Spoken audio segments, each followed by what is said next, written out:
All right. Dear friends, good evening. I'm very happy to be here. And I'm also happy to share with you my thoughts and experiences. I'm very happy to inform you about the challenges we are facing in Nigeria and in Africa. I'm getting to the end of my tour.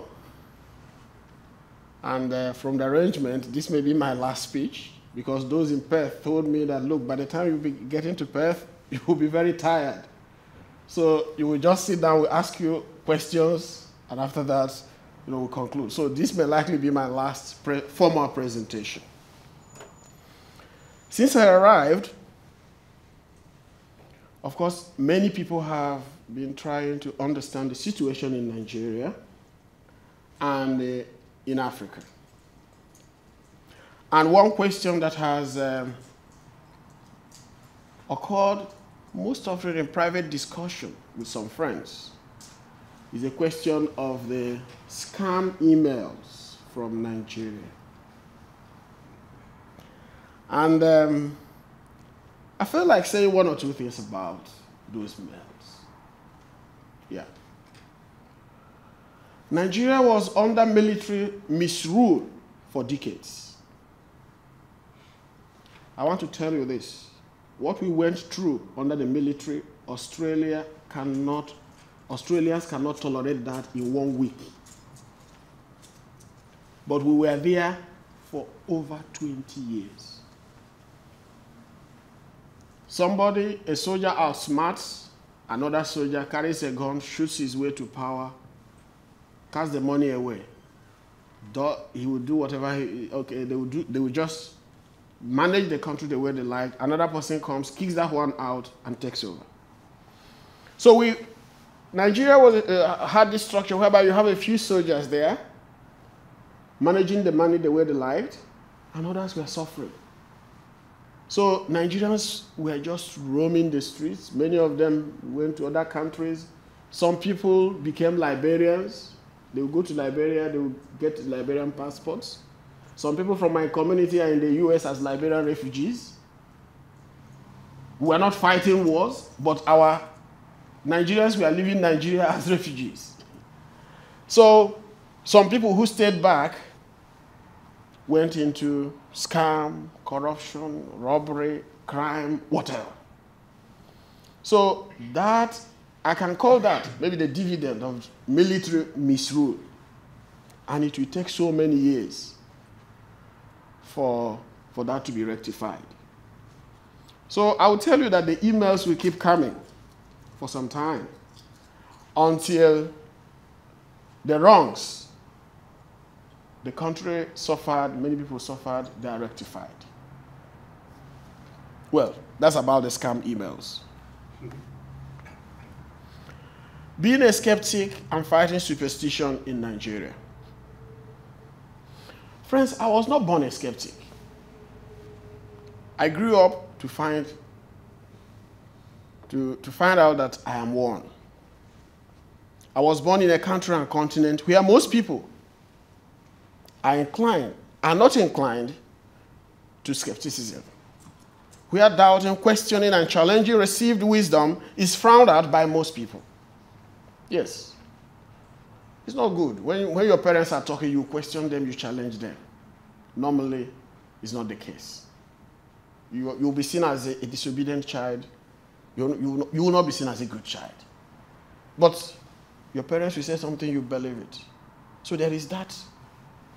People are brought up to just believe what the elders say, what the parents say, and what pastors or priests say.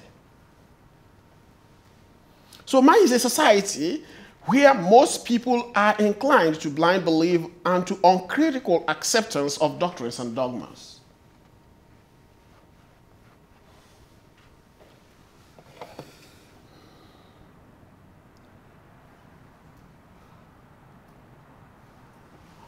Laurie, please come and help me with this. I'm having some problems.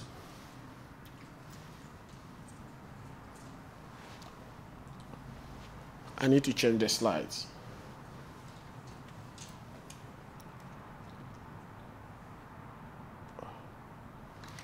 Okay. Right. Okay. So growing up in Africa, I was born 41 years ago in a remote village in southeastern Nigeria. I was born into a religious home. And when I mean religious home, don't think that I'm talking about Christianity. Religion is beyond Christianity in Africa. Religion is all about people giving supernatural interpretation to every damn thing that happens around you. Whether it's sickness, misfortune, whatever. They'll try to tell you, oh, that's how the gods want it. That's how the spirits want it. So it's just all about the spiritual and supernatural interpretation and explanation, of events, of issues.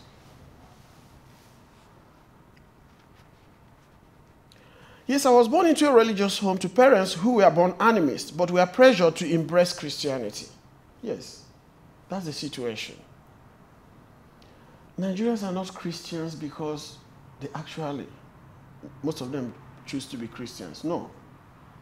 Because the hospitals are with the missions, Christian missions, the schools are with the Christian missions, and the best way to have access treatment is to join them, and become Catholics or Christians.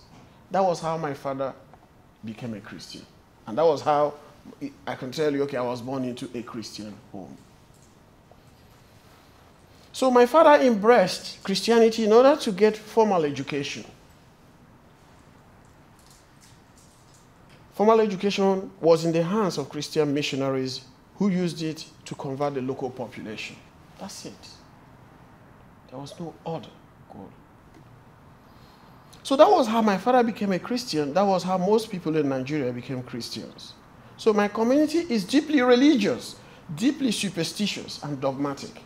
You don't question anything that has to do with the supernatural, anything that has to do with tradition, anything they said, oh, our ancestors, this is the way they wanted it, this is the way they wanted it. You don't question things like that. Yes. There was too much emphasis on the spiritual, the supernatural, and the occult, the invisible, the incomprehensible, on the lives of most people. At the same time, there was so much ignorance, poverty, and misery. That's what I found very striking growing up. You see people living in tattered huts, just huts, wearing rags. And they will still tell you, oh, God has been kind to them. You ask yourself, how? He can't give you clothes. He can't give you food. He can't give you education. But they will still tell you, oh, God has been kind to us. And you ask yourself, does kindness mean a different thing for God?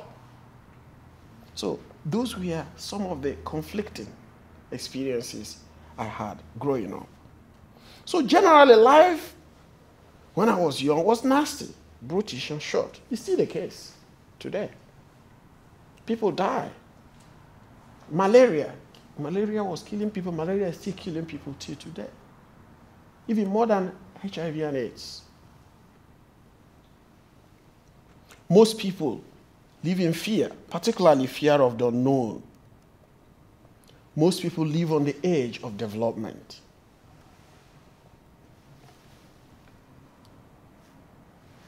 I want to get to the next slide. Okay, sorry.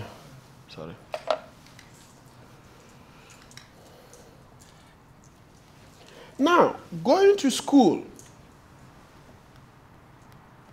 was a privilege, not a right.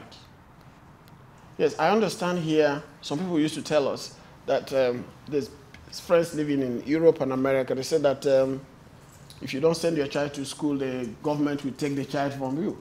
It does not happen. It has never happened in Nigeria. It has never. Children loiter the streets. They carry little peanuts and they carry it on their heads. If you have watched some CNN and all that, you see people carrying peanuts, or if you go to African countries, carrying mangoes, oranges, and all that. Those are children. During school hours, the government does nothing. Nothing. They have never done anything. What they could do in some places is that they would just come, get police officers and take the children, maybe After some time, they release them and all that, they go back home. The parents are not prosecuted, they're not questioned.